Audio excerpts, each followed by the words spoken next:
Hi, my name's Renee from Body and Mind Strong, and welcome to my very first YouTube video. I'm super excited today for two reasons. First, obviously, it's my first YouTube video, and I'm excited about venturing into the whole world of doing videos for YouTube instead of just watching them. So bear with me as I'm trying to figure out the whole focus thing, the lighting issue, slowing down when I talk, because when I get excited, I talk pretty fast. And I also talk a lot with my hands, and so I've noticed that might be throwing off the focus a little bit. So just kind of bear with me as I figure all this stuff out, because I'm learning as I go. That's life, right? Isn't it?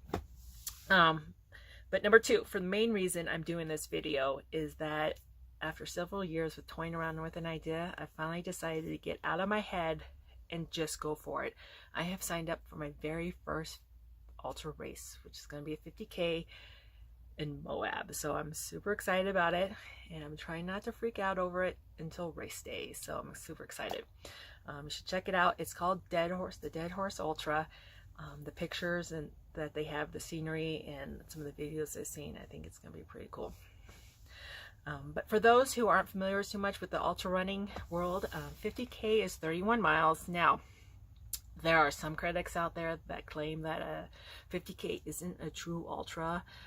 But in reality, anything over 26.2 miles, which is a marathon, is considered an ultra. I mean, you gotta draw the line somewhere to define it, right? So those haters kind of need to relax a little bit. Anyways, I digress. So 50K Moab.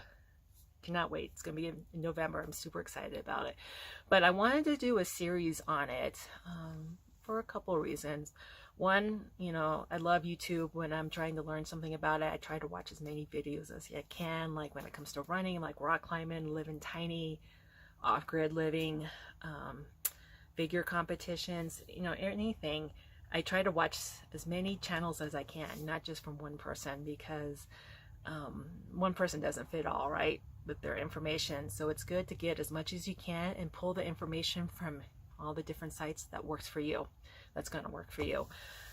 Two, I wanted to do a series about my trial and error with this training, because you know, as I've done research for figure competitions, they do this thing, prep. They do prep to get ready for a competition, and you know, there's a lot of them that will do videos kind of counting down to the competition, like once a week, once every other week, about what they go through when it comes to training, what they eat, their day-to-day, what they're dealing with, what they need to get ready for it, and what to expect kind of during competition day and stuff like that. So when it comes to running, I haven't found too much of anything like that. So doesn't mean it's not out there. I just haven't found it yet. I think it's really cool, especially if someone's new to it. So, you know, you can learn a lot about what to expect, you know, trial and error, things you can try as you train. Like I said, not everything works for everybody. So what's going to work for me may not work for you, but it may. So you're not going to know until you hear somebody try something, and then you're think about whether you want to try it or not. So that's kind of what I want to do this whole series on. It's probably going to happen every third week. I'll bring a video out, because I have a 3-week cycle in my training plan. So I have my long runs every 3 weeks, and I want to kind of do this series not just on the long running, but also on my cross training, my nutrition, things I'm doing to get ready for it. Like one, drop in body fat, because I've actually gained a lot of weight since my marathon, and so which is going to totally mess up your time, and it's harder on your joints when you run. So I'm trying to drop the body fat aspect of it, and gain actually muscle mass, just strengthen up, because it's going to be more trail running versus just flat concrete road running. So that's what this series is going to be about. So, but I'm kind of just wanted to do this video to do a quick intro about what's coming, but I also wanted to give you a little bit of history about where I'm coming from. So I'm in my mid-40s, yes, and I didn't really truly start running until my 30s. I mean, I played sports in high school. I was in basketball, volleyball, tennis, hated running with a passion. Always was coughing, chest was burning. I always hated running. Went off to college, gained the freshman 30, and stayed big pretty much through my 20s. Didn't do much exercise at all. And then in my I'm sorry, did I say 30s? 20s. In my 20s. And then my 30s, I actually started trail running. I actually started hiking on trails within the Phoenix area and like on the some of the trails there, and slowly turned into running. Like I slowly started adding running to it. So I kind of taught myself how to run on trails versus road. And I did it more just for stress management. And that was the only reason I was out there. Well, and exercise too, but stress management was a huge part of it. And I eventually got into doing some 5Ks. It was, love them. Once you do a few, they can be just a little bit addicting and they're fun. So I was doing a few and then decided to do my very first 50K. A lot of the races, especially like I did one at higher elevation, I had some coughing, like unusual coughing with it, but nothing major. Didn't think much about it. Didn't think about asthma or anything like that, or the chest burning. Didn't think about asthma at the time. Signed up for my first 10K, ran it, did great, but I was like, I am never running anything more. Like, I'm not doing a half marathon. I'm not doing a full. Not going to happen. So basically, I let my mind dictate what my body can do at that time. Then I moved to Washington and decided to join a running group to meet people. And I met a lot of great people and got hooked up with actually a running partner when I was there, and did a lot of the training groups and so forth. So I learned a lot about running. And then one day I was like, you know what? I am going to run a half marathon before I turn 40. So I started training with this group. I had my running partner. We would run every weekend. It was really great. Learned a lot. Did my first half marathon. And like prior to like when we were doing this training, I was like, well, maybe I'll do a full. I started to toy around with the idea. Ran my first half marathon down in Oregon, and it started off pretty good. I liked it, enjoyed it. I was running through it, started getting tough, started thinking, why would anyone ever want to run this far? I'm like, never doing it again. It is not happening. I am not running a full marathon either. I was just not having it when I was running this race.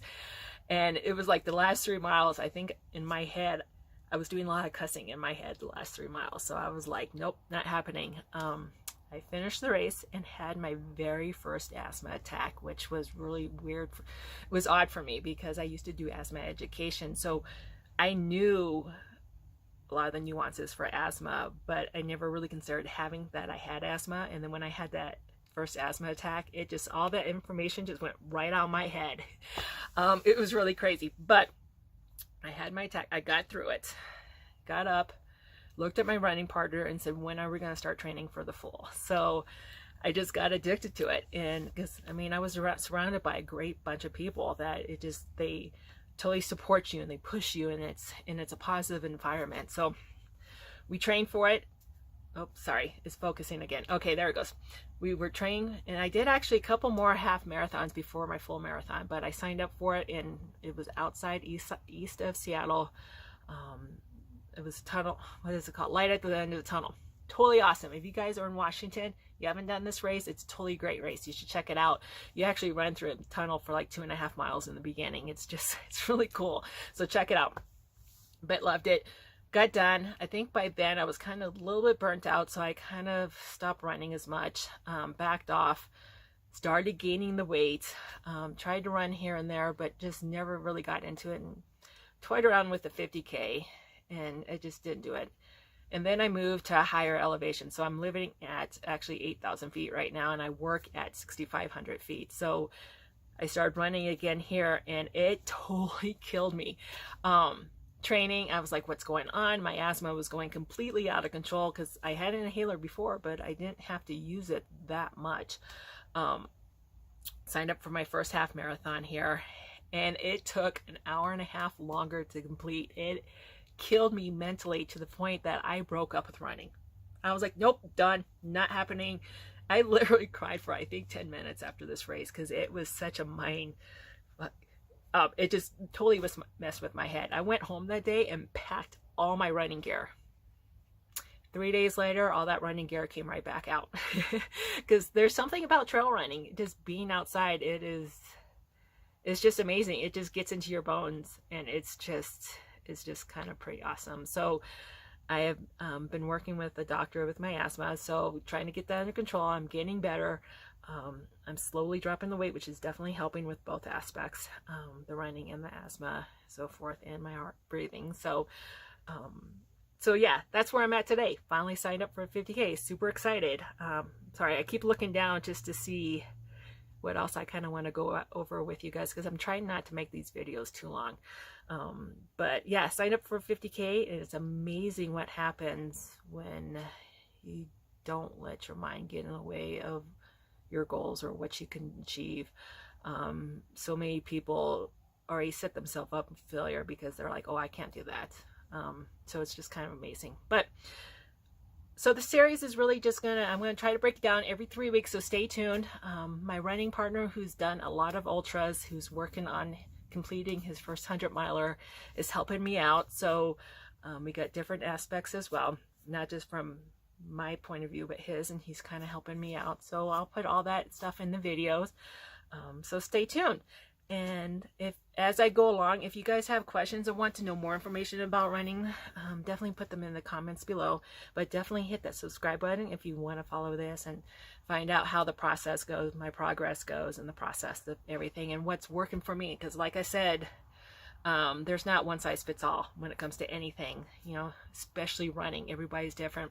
My partner is completely different than I am. So it's going to be interesting how this whole process works for us, because he's helping me out and he's trying to take a different aspect of it to make sure he helps me complete this. So anyways, stay tuned. Hit like below, please. And like, if any comments or anything, send below.